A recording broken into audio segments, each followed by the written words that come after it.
स्वर्ग के दर्शन। लक्ष्मी नारायण बहुत भोला लड़का था।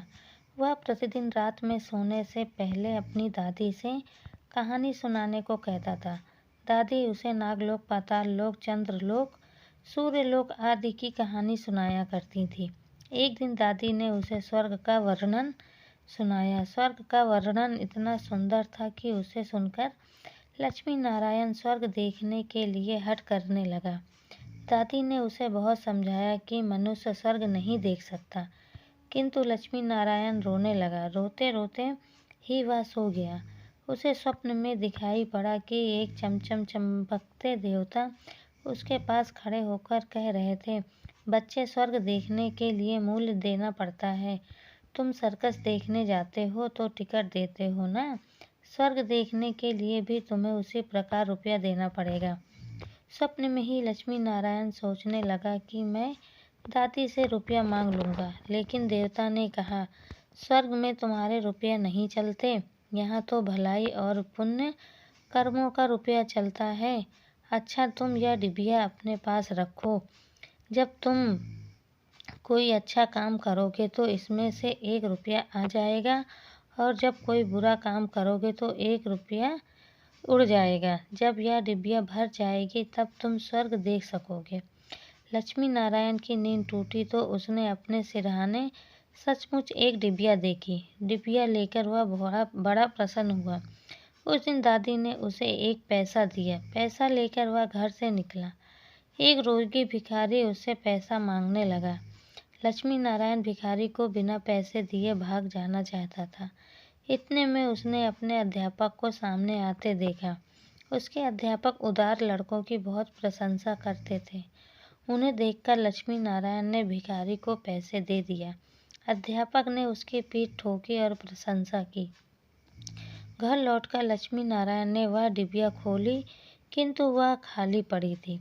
इस बात से लक्ष्मी नारायण को बहुत दुख हुआ। वह रोते रोते सो गया।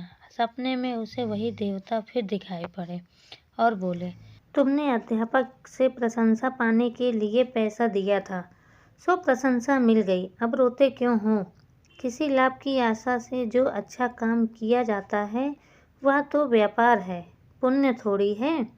दूसरे दिन लक्ष्मी नारायण को उसकी दादी ने 2 आने पैसे दिए।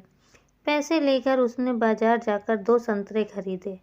उसका साथी मोतीलाल बीमार था। बाजार से वह लौटते समय अपने मित्र को देखने उसके घर चला गया। मोतीलाल को देखने उसके घर वैद्य आए थे। वैद्य जी ने दवा देकर मोतीलाल की माता से कहा, इसे आज संतरे का रस देना। मोतीलाल की माता बहुत गरीब थी। वह रोने लगी और बोली, मैं मजदूरी करके पेट भरती हूँ। इस समय बेटे की बीमारी में कई दिन से काम करने नहीं जा सकी। मेरे पास संतरे खरीदने के लिए पैसे नहीं हैं। लक्ष्मी नारायण ने अपने दोनों संतरे मोतीलाल की माँ को दे दिए। वह लक्ष्मी नारायण को आशीर्वाद देने लगी। घर आकर लक्ष्मी नारायण ने अपनी डिबिया खोली तो उसमें 2 रुपया चमक रहे थे। एक दिन लक्ष्मी नारायण खेलने में लगा था। उसकी छोटी बहन वहाँ आई और उसके खिलौनों को उठाने लगी। लक्ष्मी नारायण ने उसको रोका। जब वह नहीं मानी तो उसने उसको पीट दिया। बेचारी लड़की रोने लगी। इस बार जब उसने डिबिया खोली तो देखा कि उसके पहले के कई रुपए उड़ जाते हैं। उसे बड़ा पछतावा हुआ। आगे से उसने कोई बुरा काम नहीं करने का पक्का निश्चय कर लिया। लक्ष्मी नारायण पहले रुपयों के लोभ से अच्छा काम करता था। धीरे धीरे उसका स्वभाव ही अच्छा काम करने का हो गया। अच्छा काम करते करते उसकी डिबिया रुपयों से भर गई।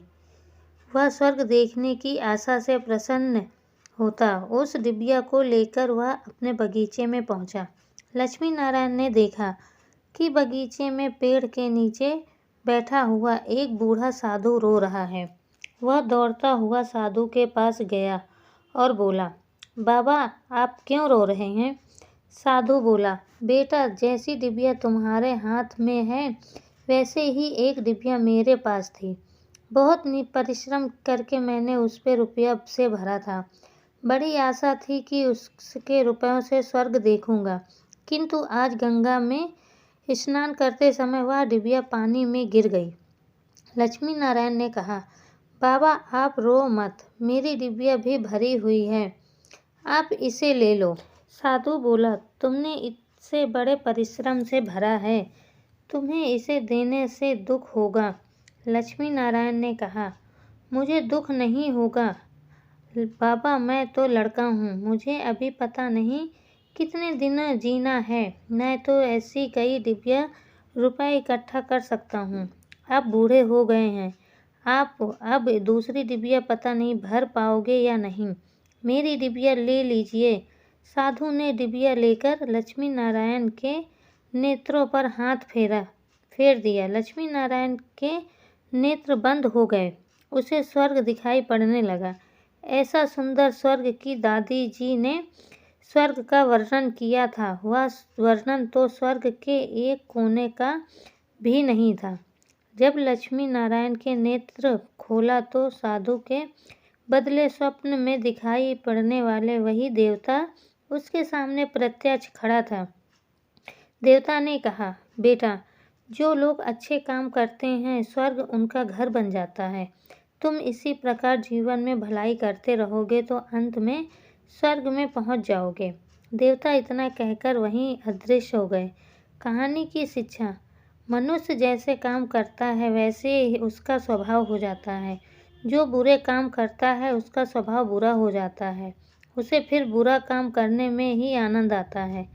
जो अच्छा काम करता है उसका स्वभाव अच्छा हो जाता है, उसे बुरे काम करने वालों की बातें भी बुरी लगती हैं।